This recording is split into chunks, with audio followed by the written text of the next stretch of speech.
অনেক সময় ছোটদের জন্য ঘাস আর ফল আনার জন্য ঘর থেকে বাইরে যেতে হতো।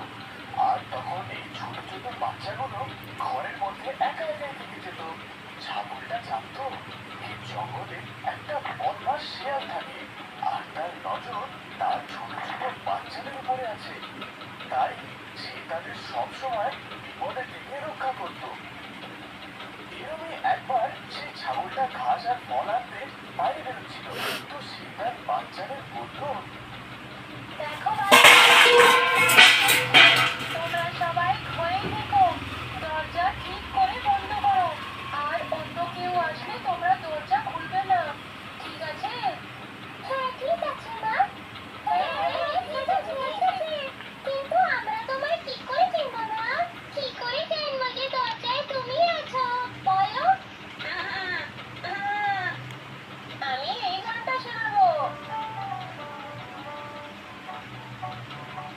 দরজা খোলো আমার সোনা মা এসে গেছে, জলদি খোলো খাওয়ার সুস্বাদু এনেছি, জলদি খোলো খাওয়ার সুস্বাদু এনেছি।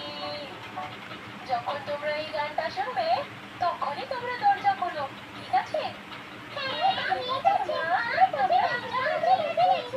সে ছাগলটা নিজের বলি উঠালো, কিন্তু একটা বদমাস শিয়াল ছাগলটা আর তাদের বাচ্চাদের সব কথা চুপি চুপি লুকিয়ে শুনছিল। ও হো হো হো হো, এবার তোদের গোপন কথাটা আমি জেনে গেলাম। আজকে তো আমার খুবই ভোজ।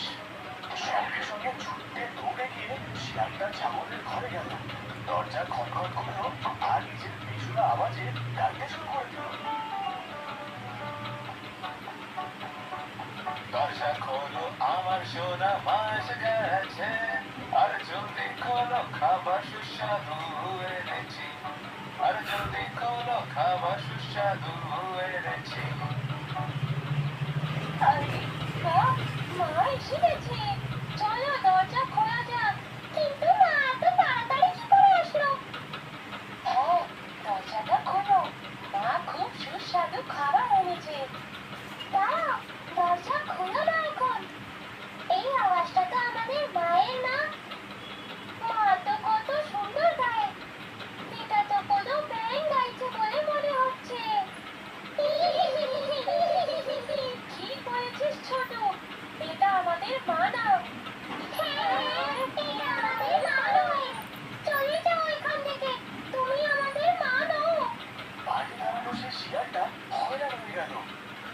আরে বাবা, আমি তো তোমার মা, দরজাটা খোলো। না না, তুমি আমাদের মা হতে পারো না। আমাদের মায়ের আওয়াজ তো খুব মিষ্টি, আর তোমার তো ব্যাঙের মতন। চলে যাও এখান থেকে। শিয়ালটা বুঝতে পেরে গেল যে বাচ্চারা এমনি তো হাতে আসবে না। কি করা যায় সে ভাবতে লাগলো। আরে এরা তো জানতে পেরে গেল আমার আওয়াজটাও না। কি করি? আইডিয়া, এক্ষুনি মধু খেয়ে আসছি। শিয়ালটা বুঝতে পারলো যে মধু খেলে তার গলাটা সে ছাগলের মতন সুন্দর হয়ে যাবে। সে জঙ্গলে মৌমাছিদের ছাতা খুঁজলো, তারপরে ঝাঁপি ভাবে মধু খেলো আর সঙ্গে সঙ্গে ছাগলের ঘরে আসলো। আরে কি যেন ছিল ওই গানটা? হ্যাঁ, দরজা খোলো আমার সোনা মা যে এসে গেছে, আর তাড়াতাড়ি খোলো যে খাবার মজারই এনেছি। হ্যাঁ এটাই তো ছিল। ছাগলের ঘরে এসে সে দরজা খটখট করলো। শিয়ালটা সেই ছাগলের মতন আওয়াজ বের করার অনেক চেষ্টা করলো। দরজা খোলো আমার সোনা মা এসে গেছে, জলদি খোলো খাবার সুস্বাদু এনেছি, আরে জলদি খোলো খাবার সুস্বাদু এনেছি। মনে হচ্ছে মা এসে গেছে। হ্যাঁ হ্যাঁ, আওয়াজটা তো মায়ের মতন মিষ্টি। চলো না, দরজাটা খোলা যাক বলো, মা খুব সুস্বাদু খাবার এনেছে। হ্যাঁ, দরজা খোলো। দাঁড়াও, আগে আমাকে দেখতে দাও, বাইরে মা আছে না অন্য কেউ। বাচ্চারা দরজার কাছে গেল আর নিজের ফুটো দিয়ে দেখতে লাগলো। ওরা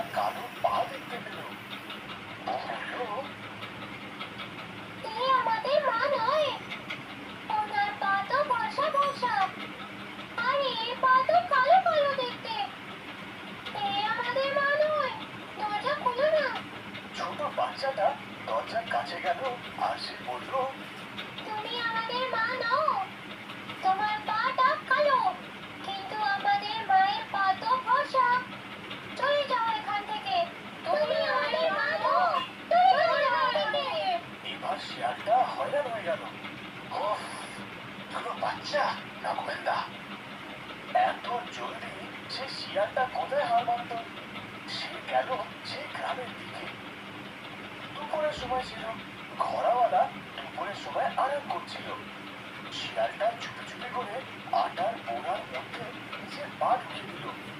এবার ওর পা ছাগলের মতো সাদা হয়ে গেছিল। আহ, এবার দেখছি কিভাবে দরজা না খোলে। শিয়ালটা আবার ছাগলের ঘরে গেল আর দরজা খটখট করে গাওয়া শুরু করে দিল। দরজা খোলো আমার সোনা মা এসে গেছে, জলদি খোলো খাবার সুস্বাদু এনেছি, আরে জলদি খোলো খাবার সুস্বাদু এনেছি। এবার তো একদম মাই এসেছে। হ্যাঁ, এবার তো মাই এসেছে। দেখো কত মিষ্টি গলা। দ্বিতীয় বাচ্চাটা নিজে ফটো দিয়ে দেখলো তো সে দেখলো সাদা পা আছে। আর দেখো পাটাও ফর্সা। চলো না, দরজাটা খোলা যাক, আমার খুব খিদে পেয়েছে। হ্যাঁ, মা এসেছে, চলো দরজা খুলি। না না, দরজাটা খুলো না, ওটা মা না, অন্য কেউ এসেছে। কিন্তু বাকি বাচ্চারা ছোটর কথা একদম শুনলো না আর দরজাটা খুলে দিল। আর তারপর কি হলো? শিয়ালটা খুব জোরে চেঁচালো। আমার সোনা বাচ্চা, আমি হলাম তোমাদের মা। তোমাদেরকে আমি খাবার দেওয়ার জন্য না, খাওয়ার জন্য এসেছি। শিয়ালটা ঘরের ভিতরে ঢুকে গেল। ওকে দেখে বাচ্চারা অনেক ভয় পেয়ে গেল। সবাই চিল্লাতে লাগলো। বাচ্চারা এইভাবে পালাতে লাগলো আর শিয়ালের দিকে লুকাতে লাগলো। কেউ পর্দার পিছনে লুকালো তো কেউ খাটের তলায়।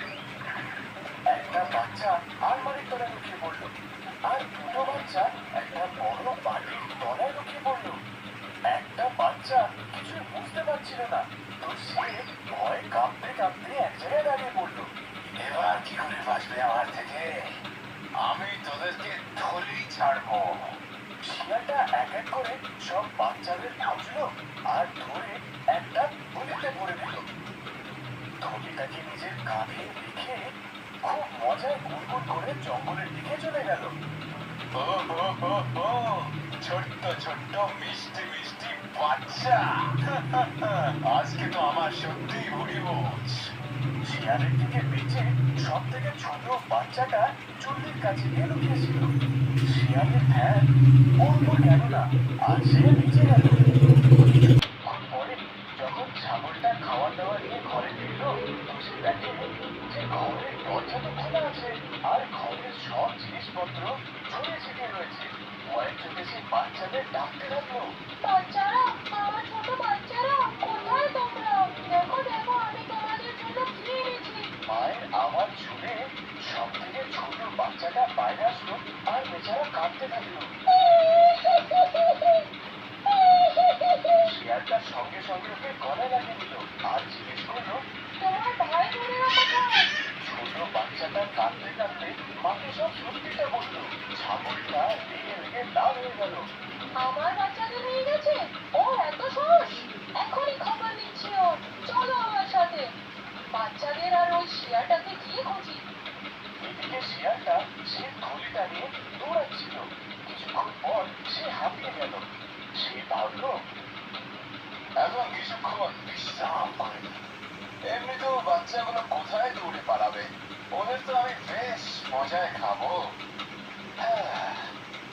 এমনটা ভেবে শিয়ালটা থলিটা নিচে রেখে একটা বড় গাছের তলায় বসে আরাম করে ঘুমাতে লাগলো।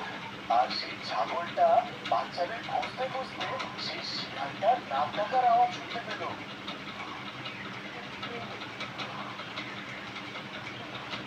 ছাগলটা দেখলো যে শিয়ালটা আরাম করে ঘুমাচ্ছে। পাশে থাকা থলিতে বাচ্চারা এদিক ওদিক নড়ছিল।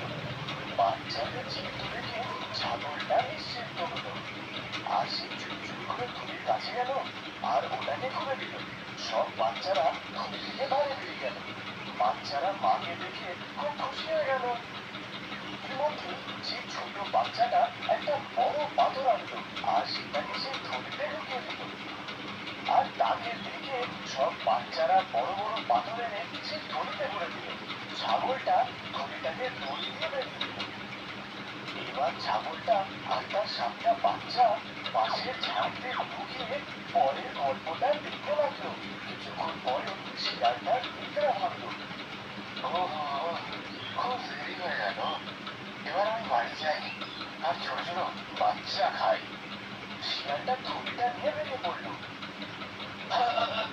খুবই ভারী, ভীষণ ভারী লাগছে। এতগুলো বাচ্চা, আজ তো আমার হরিভোজ। আমি তো পেট ভরে খাবো। থলি উঠিয়ে শিয়ালটা চলতে লাগলো, কিন্তু পাথরে ভরা সেই থলিটা সে সামলাতে পারছিল না। নদী পার করতে গিয়ে যেদিন না সে জলের মধ্যে নামলো, মাছ স্লিপ করে সে জলের মধ্যে পড়ে গেল আর জলের স্রোতে বইতে লাগলো। আরে আরে আমায় কেউ একটা বাঁচাও, আরে আরে বাঁচাও। ছাগল আর তার 7 বাচ্চা শিয়ালের এই অবস্থা দেখে হাসি বন্ধই করতে পারলো না। শিক্ষা, বাজে কর্মের ফল সবসময় বাজেই হয়। আমরা